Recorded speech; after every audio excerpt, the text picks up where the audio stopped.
A few songs into Oasis's first concert in 16 years, there was still a sense of hesitance in the air at Cardiff's Principality Stadium. Despite the overwhelming anticipation, the intense fan enthusiasm, and the emotional sight of the Gallagher brothers walking on stage together, Liam even slinging his arm over Noel's shoulder. The 62,000-strong audience was energized, cheering and singing along, but it felt as though they were still waiting for permission to truly let loose. Liam, known for his more spirited stage presence compared to Noel's more brooding demeanor, seemed to pick up on that lingering restraint in the crowd. He encouraged fans to turn to those around them, embrace them tightly, and let go. That moment led into what became the concert's turning point. The band launched into Cigarettes and Alcohol, one of the standout tracks from their fiery 1994 debut album, Definitely Maybe. The gritty guitar riffs kicked in with maximum attitude, and Liam delivered the lyrics, a rebellious ode to escaping life's monotony, with infectious energy. The crowd, particularly those packed onto the stadium floor, responded immediately. Groups started bouncing together like mini rugby scrums before bursting out into euphoric dancing as the song reached its chorus.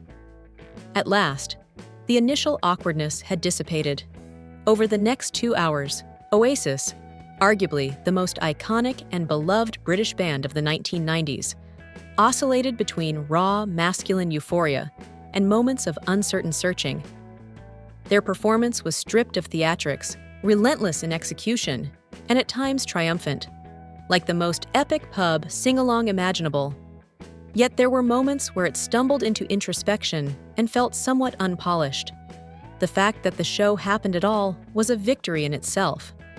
The brothers' long-standing personal and professional feud had become almost mythic, a public saga akin to a Shakespearean drama, splashed across tabloids for years. Many doubted they would ever share a stage again. Even during Oasis's heyday in the mid to late 90s, the band's internal dynamics were precarious, sometimes amusingly so. The group was unique in how it transformed its inner chaos into an asset, making fans as fascinated by the drama as by the music. Ironically, the songs themselves were often impressively crafted and emotionally mature, especially given the band's turbulent image. Oasis thrived on contrast. Noel's songwriting leaned toward the nostalgic and dreamy, while Liam's vocal delivery was defiant and brash. Most Oasis songs were written by Noel but sung by Liam, giving the lyrics a punk-like edge. On stage, Liam leaned slightly into the microphone, exuding a subtle threat, while Noel, at times playing guitar with grace, carried a gentler aura. The enduring power of Oasis's catalog became most apparent during the final trio of songs in the 23-song setlist, most of which drew heavily from Definitely Maybe and its chart-topping 1995 follow-up, What's the Story, Morning Glory. First came Don't Look Back in Anger, which carried shades of John Lennon and built to a cathartic vocal release before closing on a tender note, with Noel visibly moved, though typically reserved.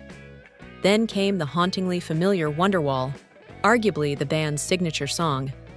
When Noel joined in vocally, his contributions felt like emotional appeals set against Liam's more commanding tone. The evening ended with Champagne Supernova, a sprawling Beatles-inspired track that, while perhaps the least impactful of the closers, still left the stadium enveloped in a hazy, dreamlike atmosphere. The latter half of the concert held many of its most powerful moments, from a mournful Slide Away and an electric Live Forever to a stirring version of Whatever that showcased the emotionally charged dynamic between the two brothers. Rock and Roll Star, which ended the main set, exploded into a fiery, triumphant finale, stretched and reshaped into something truly spectacular.